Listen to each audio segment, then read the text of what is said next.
বলে এগুলো রে? তো সরকার থেকে বলে, আমি তো ইস্ট ইন্ডিয়া, ভুটান, জার্মানি কোথায় থেকে যে পুরস্কার দেব ভাবতে পারছি না ভাই। আপনার জিনিস দেখে আমি অবাক মাই অবাক।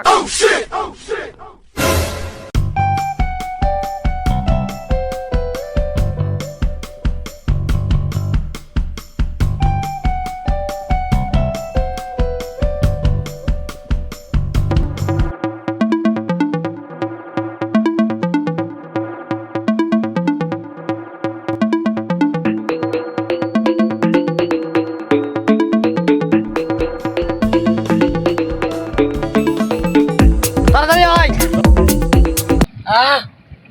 যাচ্ছি। কে রে, তুই এতক্ষণ ধরে জমি সমান করছো? হ্যাঁ, জমিত মই দেওয়া লাগবে না, জমি সমান করা লাগবে না। হাইরে রে, খালি কামত খালি ফাঁকি দেওয়ার বুদ্ধি, খালি কামত ফাঁকি দেওয়ার বুদ্ধি। কতবার কইছি মই দিয়া লাগবে না। এই ধর আমার সাথে ধর। মই দিবা না ভিটার। এই তুই কইনি মই দিয়া লাগবে না।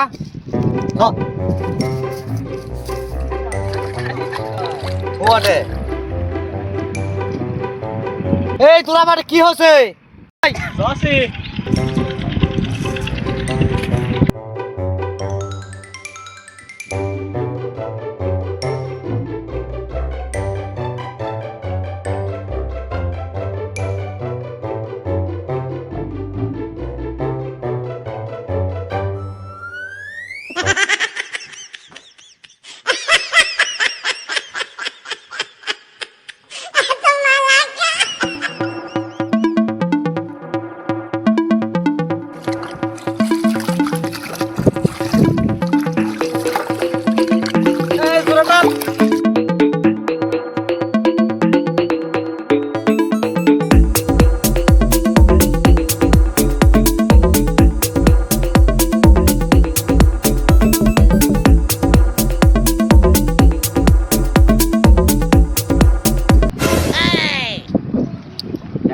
আরে এ কোন ভিলা কানা রে, দেখি তো না ভাই। আমি একটু তাহলে আপনার ভিডিও করে লি ভাই, আমাকে গামতে এলাই কর্ম ভাই, এত সস্তার কাম আর ভাই খালি ফাঁকিবাজি কাম ভাই। কাজ আগানোর জন্য সর্বোচ্চ পদ্ধতি ব্যবহার করা হয়েছে ভাই। আমি এটা বহুদিন থেকে আমার মাথার মধ্যে খেলাচ্ছি কিভাবে এই ধান গাড়াটা বা ধান আড়াটা এগানো যায়। আর ঠিক আমার মাথাতে আজকে সেই বুদ্ধিটা চলে আসছে, যার কারণে দুইজনকে আমি নিছি। ওরা দুজন শুধুমাত্র আমার টেনে নিয়ে যাবে আমার এই জমিতে। মই দেওয়া নাই, মই দেওয়াও হবে, ধান গাড়াও হয়ে যাবে। হ্যাঁ, কি বলে এগুলো রে?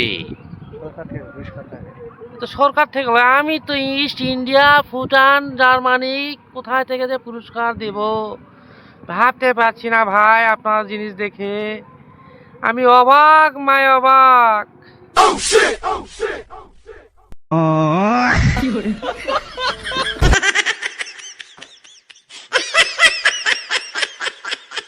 বন্ধুরা, যদি আমার এই ধান গাড়া আপনাদের পছন্দ হয়ে থাকে, এই ধান লাগানো যদি আপনাদের পছন্দ হয়ে থাকে, তাহলে অবশ্যই আমার ভিডিওগুলো আপনারা শেয়ার করে দিবেন, লাইক করবেন, কমেন্ট করবেন। হ্যাঁ।